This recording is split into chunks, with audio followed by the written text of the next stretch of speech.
So yeah, just talk about how it was when you found it, what work's been done, just a brief summary of kind of what we just went through. So we put a custom door on. I do like these doors. It's pretty fancy, I know.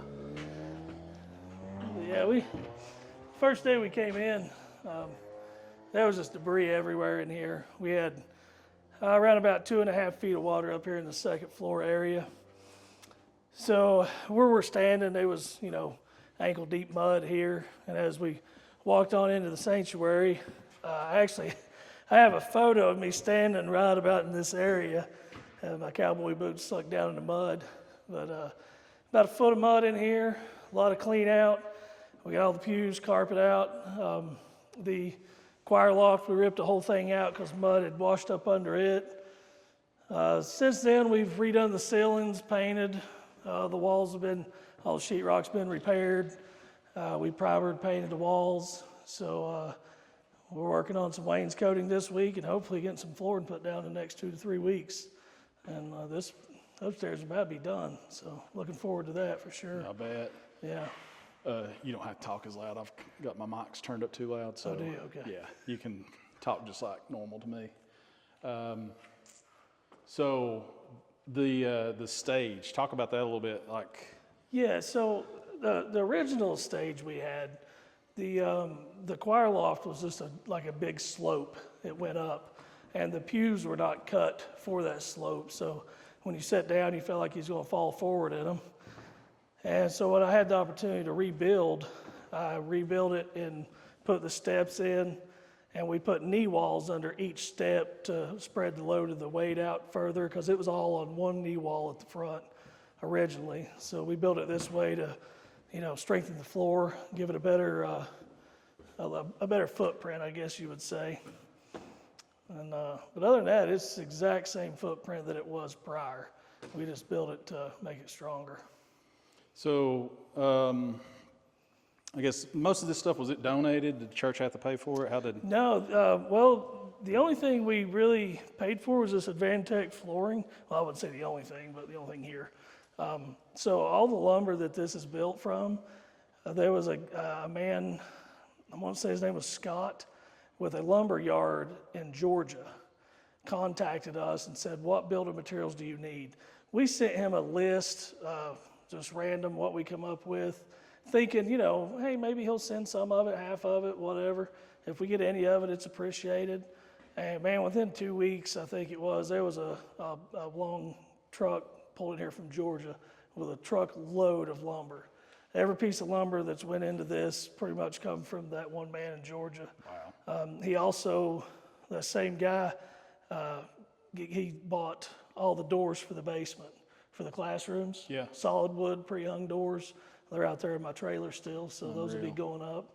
I mean, that's several thousands of dollars just in the lumber and the doors. I mean, it's probably well over $10,000 worth of material. For sure. Just from the one man. So you're just talking about, you guys are about 70% done. That's with the sanctuary that we're in right now, right? Yeah, with the sanctuary in the basement. We're finishing sheetrock in the basement. Hope to be getting some paint put on the walls and some flooring put down there within the next 2 to 3 weeks. And then we got a lot of trim work to do and hang some doors. I think our doors are going to be delivered this coming Monday, our exterior doors. Okay. So we'll be getting those up hopefully by the end of this week. And shooting for, I know we talked about it earlier, but probably mid-February. Yeah, my goal is second week of February to be able to have service in here. Okay. Let's go downstairs or wherever you want to take us next. And yeah, we'll go down, go through the basement. So I know the last time I was here, you guys were pressure washing the mud out. Let me grab this drill here so we can get out the back door when we get down there. So that's the key. It's key to the door right there. Yeah, so the water literally blew this door off. Said we don't know where it's at. It's gone. So how high did the water, I don't guess that's something I asked you earlier, Yeah. like how high did the water get in the sanctuary itself? So in the sanctuary, the best reference I can give you is over here by the windows. So like roughly about here. Okay, so probably 3 foot, I guess? 2.5? Yeah, I mean it was I'll show you. I got a picture of the pew, and you can see the water line in the back of the pew carpet. I'll send you that one so you can see and I guess the wild part about that is, for people that don't know, is we're actually, if you're talking about up off the ground, we're probably a good, 8 feet up right here? We're at least 8 feet. And then so another 3 feet on top of that. Yeah. That's what's wild about it. Yeah. Okay. Yeah, that's something I meant to ask you earlier and just forgot about. Yeah. I guess this is the area where all your sound and... Yeah, that's our sound booth. Of course, we changed it up a lot. The steps to it used to be here on this side. So we moved the steps to that side. Like I told you, we run wiring traces in. I've got a trace that runs under the floor up to the choir loft. I've got traces that come out of the attic under here. So any future wiring can be just pulled right in. We just tried to think ahead for the future, for the church to grow. Yeah, and tell me a little bit about, I just noticed the writing on the doorway over here. Yeah, so... what's the story behind that? Pretty much all of our entire church and anybody that's came here to donate time and to help, we had them sign and write a Bible verse if they wanted or whatever they wanted to do. So that's pretty cool. Yeah. All right. But yeah, they've this was some more. Yeah. This is what? This is a bathroom here. It was way too big. We shortened it up, put a little foyer space in here. Okay. So, this is all ready for drywall now. So I'm hoping within the next couple of weeks to get a drywall crew in here and get to hanging. The carpenters worked in here most of last week, just leveled up the walls. I mean, this is an old building. They didn't exactly build it straight. So. Right. And this had, prior to the flood, this was all paneling in here. Mm-hmm. We had a drop ceiling with the 2x4 panels in it, with the nasty fluorescent lighting. So we built these trays for the ceiling. We sheetrocked all these trade ceilings in. Did the can lighting here. We've rebuilt this entire staircase here. These doors, they're still here, but they're broke. But they're... I'm sure water was pushing out of there. Oh yeah, they got pushed open big time. I'll have to go there and flip the switch on. I don't know why the hall lights are out.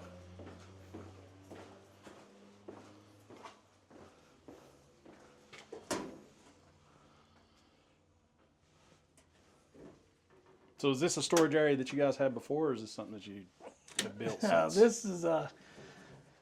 This room was kind of creepy before, honestly. It was one of them rooms you just open the door, it's like, let's not go in there. Right. But this rack behind you, so the inspector wanted us to put more bracing under this staircase. Okay. And we did. We braced it up. And then I seen online where they built these racks for these storage things. So we had a carpenter here one day, and I was like, come here, I got an idea. So now we got storage for 12 totes in there. Very cool. This room did not exist prior to the flood. So there was a set of steps. You can kind of see on the wall where the step treads were. The first time I ever walked in this church, I came through a door right there and went up a flight of steps onto this landing. The next time I came back to this church, that door was gone. They had built a bathroom here. Well, nobody thought about how to get to the plumbing, and there was a hot water heater in here also. So prior to the flood, we had some water issues with plumbing in here, and they actually had to cut a hole in the floor to get in here to fix it, and they just kind of patched it back. So the mud came through. This had a bunch of mud in it, and the carpet was still in the steps, so I had to get it out. So I took this whole floor out, got the carpet, got the mud out. I came down here, and I could see where they'd blocked up a doorway. So I took a sledgehammer and knocked this doorway out. And I kid you not, it was a solid wall back here of river rock, brick, and block with concrete poured through it. And they had built the steps on top of that. So it took us 4 days to get all the rock out. I mean, we chip hammered by hand, put it in a wheelbarrow, and pushed it out the back door. That's stuff that got washed in, right? No, this was like back years ago. That's how they built the steps. They were just like, hey, well, we do this dump truck of crap. So they just put it in here, So not only are you cleaning up the river, but you're cleaning up. Exactly. So this is a great room, and I don't know where these steps used to lead to. I know at one time there was a coal furnace here because there's a coal chute halfway down the church. Maybe this was a way you got into the basement when they originally built the original part of the church. Not really sure. But we opened this up, and this is a good utility room to have. We run our water line, comes in this room now. It used to come in the middle of the church, so that's a lot better design because now we have the water lines run through that 1.5-inch PVC pipe. Okay. So if we ever have a water leak, it'll either come out in this closet or it'll come out in the closet on the other end. Okay, cool. Because we've had some issues in the past and had to replace some carpet and whatnot from water leaks. This is what I want to see because last time I was here, this was mud and pressure washers. Yeah, everywhere. this was a lot. And like things we've changed. Like this used to be a small door. There was a 32-inch door here. Yeah. You know, so we just blew that out, made it a much bigger, put a big header in. You know, opened that up. Yeah, because this was all just no sheetrock. Yeah, no, it's just nothing. Bare framing and pieces of paneling laying everywhere, basically. I got some good photos of it too. But this hallway, we widened the hallway 1.5 inches, and we went to a 2x6 studs down here just to give more structure to the flooring up top. And so we More of the verses and stuff in these doorways as well. Oh yeah, well if the sheetrock wasn't here, every stud in this. Oh really? Yeah. Oh, okay. There's right down here. The writing was a lot, but we've sheetrocked over a lot of it. So, 100 years, we have another flood. Somebody will be able to read it all. But yeah, there's a new. Hopefully, no more flood. Yeah, hopefully no more. But there's the new air units we had put in. That's the HVAC closet. This classroom was a nursery here for the babies. This was a young kid's classroom, I think up to like 12 years old or so. So this is where basically all your Sunday school stuff All happens. Sunday school classrooms down are through here. This is the pastor's office in here. Okay. And our other HVAC units are in that closet right there. So we did open this room up. I made it 5 feet bigger than it was and moved that closet down. Because the pastor, he does, a lot of like marriage counseling Sure. or Any kind like of counseling. pre-marriage counseling Right. or any kind of counseling. And he had this little tiny office, it was like if you were sitting on the couch on the other side of his desk, your knees were almost touching his desk. So I was like, A little man, awkward. yeah, man needs a little more room, Yeah, for sure. So this was our library room here. This one was probably one of the hardest rooms to clean out just because of all the books and paper that was in this room and that mud mixed into it. And the preacher's office was really bad because his desk washed into the doorway. So everything that came in stayed in. It was bad in there. So speaking of the libraries, like, have you guys even started replacing all the material that was lost to that, or? No, I think there was a lady donated some children's books, for the younger classrooms and whatnot. We've still got a lot of stuff that we're going to have to replace. I mean, you don't really think about that small stuff. I don't think about that small stuff, when I'm trying to put the building back together. But sometimes I do think, I'm like, man, we lost a lot of stuff. For sure. For sure. So that's probably a need later down the road. Yeah, that'll be a need later down the road. Yeah, for sure. And like I say, we've got a lot of tables and chairs to go in a lot of these rooms already. It's crazy how much better this looks down here compared to. So this was the original teens classroom. I spent a lot of years teaching in this classroom. I think we're going to relocate the teens to the first classroom up there because it's a little bigger. And that classroom up there is like toddler age kids. So this puts them closer to the bathroom. So we're going to probably put them down here. This classroom right here, let's go in this one. So this is Miss Gail's class, Gail Derrick. Gail Derrick has been down here at the church every day, just making sure we had drinks, food. When the World Kitchen was here, she was here handing out food every day. She's just been a real trooper. So when we were putting her room back together, I said, Gail, is there anything you want in your room that you didn't have? She said, I want a window. So we got her hooked up with a window. We got Gail a window. So I had to work with the HVAC guys to make a smaller HVAC, so we could tray it in to be able to open her window up. Prior to this, there was a big closet went all the way down this wall. She had no windows in her classroom, so. But it felt like a dungeon in here. Yeah. So Miss Gail wanted a window. She got a window. Miss Gail got a window. Yeah, she deserves it, 100%. So this is the men's bathroom here. Pretty straightforward. Yeah. One toilet, one urinal, sink. We did change the way you come into this. Used to, the doorway was over here, and then you stepped into a little tiny foyer, and you would come in the bathroom right there. It didn't make much sense to me. I mean, it was just bad. Layout. It was a bad layout. Yeah. So I put the doorway here. Same with this, the women's bathroom. And there used to be a doorway that went into this classroom from here. So we did away with that doorway. And we totally closed in, a little more privacy instead of just having stalls. You know, we'll put full doors on these. As it should be. Yeah. Yeah. Yeah. So, and these, like, this is just a utility closet. This is where, like, the janitorial supplies and whatnot was kept, vacuum cleaner. But the doorway was over here. And then all the electrical and plumbing was over here. And it ran up and over the doorway. Oh, wow. So I just moved the doorway. Makes sense. You know, and there was another room in the back of this closet, tiny little room, had a bunch of like old paint and stuff like that in it. Didn't make no sense, so I just took that wall out completely and just made it one big closet. Did the same with this one. So this is, you know, I was telling you, you go like, before you would have went through a doorway here, and the doorway to the men's bathroom was right here. Well, you had this dead-end hallway, and there was a door here, a tiny little door, but you could open it and walk in here and come out this closet. I'm like, why? Like who's like, I got an idea. let's waste this space, put a tiny door. So yeah, so we redid all that and got rid of that wall. So we got a lot of plumbing in here. You know, we boxed it in. Like this goes to the sound booth. Oh, okay. This is all of the wiring for the sound system. It comes up under the choir loft here. And you know, our water pipe comes in here. That's in that 1.5 inches all the way down. And the plumbing in here was, it was like a calico cat, man. It was everything. There was PVC, there was copper, there was galvanized piping. So I cut 100% of it out and started over. I got shut-off valves. I could isolate each bathroom, you know, not have to turn the water off the whole building. I guess if there's any silver lining, at least you got to update a lot of stuff. We have updated. Seriously needed it. Yeah, seriously needed some updates. And I feel like we built the church back stronger, better, and with the capability of growing. You know, like we can grow now. We've got, you know, a heavier power supply coming in if we needed it.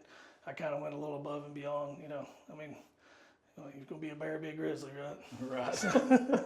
Yeah. So now we're getting ready to head outside, right? Yeah, so this, let me let the door open up. Who put this on here? That works So too. you don't need that key Maybe anymore. not. Man, I would go back to just drills only. So what before the flood, this didn't go outside. So before the flood, you would have stepped in here. This was a hallway that went into our fellowship hall. Okay. And then you had another doorway here. And then this little pad that's broke down, this was the back porch. And there was a set of brick steps that went down to the parking lot. But that used to be level though, right? Yeah, that was level up here. There would have been a door. This is where you would have walked outside. Okay. Yeah, prior to the flood. So this was still inside the building. And you could have walked into the fellowship hall right there. If you would have went right around the corner, made a right, you would have went upstairs to the ladies' classroom or back into the sanctuary. And you can see right here where this pad's broke off. We lost, I don't know, probably 10 feet of the fellowship hall footer. The whole thing washed off. So that's the L shape of it I was talking about in the other video. And there's the river now. There she is. So does it feel like it's closer to the church now to you? Or? No, and here's where we were very fortunate. We had a limestone wall built behind the church, and about half of it's still there. So where the river is now at its normal level is where it used to be. Not so much on the other side. Okay. So, I mean, you know, you can see that pavement laying on the bank. You know, that was Yeah. the road going up to that guy's property, which is totally washed out. It's untelling. He probably lost a half acre of land or better For over sure. there. What I find very fascinating about this is that sand beach right there. Yeah. It's always been a sand beach there, but now it's, you know, 40 foot further out, 20, 25 feet higher, but it's only sand. How does it Yeah. separate the sand from the mud Yeah. and put it in the exact same place, you know? You would think there would be a ton of rock there, just like there is. Right, yeah, there's everywhere else rock you look. everywhere, except for the sand beach is still just sand. So I guess we'll just go ahead and walk around this way, and we would get down here, but that's a little bit too muddy for my it's a little muddy take down today. there. Yeah, so right here, you can kind of see the line on the ground. That was where the staircase went up to this door, which to take you back into the sanctuary. And then where we're standing here would have been where the second story classroom was over top. And then, of course, we had, seating tables all the way out through here. And then as you come around, you can see the brick right here. This was the original fellowship hall. So there was a separated building originally, and then we built this to attach to the church. And then our kitchen would have been on that end with a bar. We had a bar came down through here, had big double glass doors in this area, had a door with a handicap ramp back here on the back corner. And it's, we lost it all. There's nothing left. So all of our tables, chairs, cooking utensils, stoves, refrigerators. And again, that's stuff that I guess down the road, all that's going to have to be replaced. Yeah, that's going to have to be replaced eventually, yeah. That's speaking of refrigerators, this first window right here, the lower part. Mm-hmm. So that window, there was 9 cross ties in that room. That was the only room that had railroad cross ties in it. But there was 9 cross ties went through that window and landed in that room. Wow. And then the volunteers were all here working, and one of them come out and he's like, "Hey man, we got your refrigerator out, but I don't think it's any good anymore." And I was like, "That's pretty funny." And I was like, "Wait a minute, we didn't have a refrigerator." So somehow a refrigerator fit through one of those window openings and got into that basement. That's unreal. Yeah, because we did those not windows have aren't that big. No. I mean, it had to line up perfectly to get in there. Let's. Is there anything else out here that we need to see, or do you want to look at the van? Well, you can look at that and the ditch on the other side where Okay. it washed out. But as you can see here, we've still got lumber left from the guy in Georgia. Yeah. This is what we've still got left.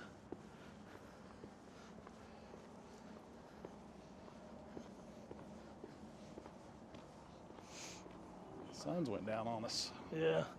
See, this is an issue, the drainage. Yeah. It filled that whole ditch in going to the river. So that's going to have to be all dug up and fixed. We have to put another tile in there. So this is the van that was donated, Yeah, correct? yeah. There's the van that Yeah, there's even nature don't want, and there's the one nobody wants. here's the one that was donated. Yeah. There's our new personal bathrooms over here. Yeah. Might as well have a sense of humor about it. You might as well. Oh, there's a steeple. Yeah, we got a new steeple for the church. Our steeple's leaking. Oh, okay. We've been fighting that for a while. We're going to do all the sheetrock work, and I was like, I'm not, taking a chance on that sheetrock getting for wet. sure. But yeah, this van was donated to us. Like I say, low mileage, good van. We've drove it around. It's I jokingly call it the prison bus. It kind of has some prison bus vibes. It's got the color, don't it? Yeah, So, but yeah, they even had it lettered up for us. that's cool. Pulled it in here with a full tank of gas. Who was it? Another church that donated it, or Yeah, it was a church, and I think there was there was 2 individuals involved in getting it. Somehow it was. It may have been a prison bus, really, because it was. To my understanding, it was like going to be crushed, like they were just getting rid of it. Dang. I don't know why, because I mean, dude, it's mint. There's nothing wrong with it. 43,000 miles. Right, yeah, That's it's crazy. It's a good van. I haven't drove it yet. My wife's drove it a couple times, taking the kids places. But yeah, that's the new van. And then you got the old crusty van over here that wouldn't go away. Wouldn't even wash away. No, you can't give it away. Nobody wants it. But So it was sitting in the parking lot during all that. no. See, the battery was dead in this one. So Eric went and got a battery and put in it, and then drove it up to his shop and parked it. Oh, okay. So the vans, we used to park down next to the river. We Yeah. had a canopy down there, a car cover. So Eric pulled the new van up here next to this sign while he took the other van, because the water was just getting up in the parking lot. And by the time he got back, the water at the gate was 3 foot deep. Wow. He says waist deep, so he couldn't drive the van out. So he actually pushed the van up here next to this ramp, the wall, thinking that, if the water didn't get much higher, it would block the water from pushing the van. And it didn't make it. So, but yeah, this big crater of a ditch here. That ditch came all the way around to the corner of this is where it started, which is where our van was setting. So we backfilled what we could over to there. And it's kind of hard to get perspective through video, but that's probably what, a good 8 foot deep. I'd say 10 foot yeah, deep? 8 to 10. It's probably 10 at the lowest spot. But yeah, you can see the back of the church where the brick came off of it, where it ripped the fellowship hall off. It took a lot of the brick with it. And, like I say, we had an awning here that covered this ramp. We had an awning over those side doors. We got to get put back. Railing, carpet for the porch. There's still a lot to do outside. Sure. You know. I think a lot of the people that do this type of work are wanting to wait till warmer weather. Yeah. You know, it's Can't blame them on that. You know, you glue this carpet down, so you can't Yeah. come out here at 35 degrees and expect the carpet to stay. So. Not to mention, it's just cold out here right now. It's Yeah. cold. Yes. So, Yeah. I'm all over right, the cold man. weather. well, anything else we need to look at, or does that pretty much wrap it up? That's pretty much it, I think. Well, man, I appreciate you letting me come out here and get an update on what's going on with the church. And Definitely. like I said before, we'll get back together around mid-February and see where things are at and what folks can do to help out. And again, you guys have a GoFundMe set up, and Yeah, we'll we put have all that information in the I think my description. wife has I know she has a GoFundMe. I'm pretty sure she had set up a Venmo for the church. Of course, we got, the address of the church, my home address, if anybody wants to send anything there. We have a P.O. box, so if you send it to my address, it just saves my wife a trip to the post office. But she does go like twice a week and check the P.O. box, so we will get it if you send it there. Okay. And, we'll post all that, I'm sure, at the end of this video. Yeah, And we'll put it- anything anybody can do to help, I told a lot of people at the first of this, they would come and be like, it ain't much, this is all I got, but I want to donate to you. If every person that proclaimed Christ as their Savior would send me $1 in a 100-mile radius of me right now, I could build you 3 churches. Yeah, for sure. So like there's no donation too small. I tell you one that really touched me, man. We were here one night kind of late working, and the Pizza Plus delivery car came pulling in. I got a little excited, I ain't gonna lie, because I was starved to death. Thinking food. And I was thinking, man, somebody bought us a pizza. And I was like, heck yeah. And Brother Eric Wainwright was standing on the other side of the parking lot. And the guy got out and just handed him something, go right back to his car and left.